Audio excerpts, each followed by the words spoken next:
Hello everyone.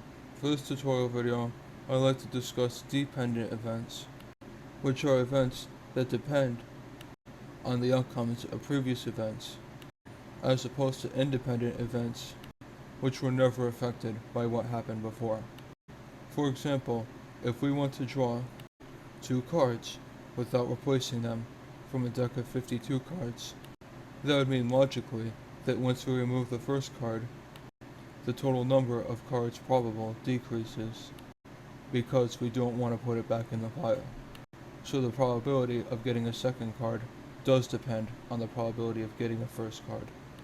If we want to figure out the probability specifically that both cards are black, and given that half of this 52 pile is black, this means the first card being black is 26 out of 52. But the probability of getting a second black is different because of how the pile no longer has the same amount of options.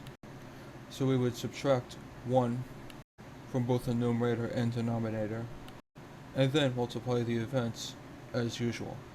So in total, the probability that both cards are black is approximately 0.245. Another example is a table of 5 students has 3 seniors and 2 juniors. What is the probability that both of the students selected will be juniors if the teacher picks twice? We would see the first time around the probability of a junior is 2/5. But once a student goes up, the total number of students at the table decreases by 1.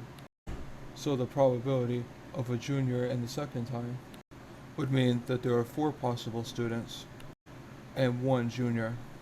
So we multiply 2/5 by 1/4 and conclude that the probability that we select a junior in both cases is exactly 1/10, or 2/20 when you originally multiply it out, but 1/10 after simplifying. Now that we have figured out how dependent probability works, we can talk about a third type of probability called conditional probability. Don't forget to subscribe if you found this video informative, and make sure to see other tutorial videos, and follow me on either Facebook or Twitter for more content.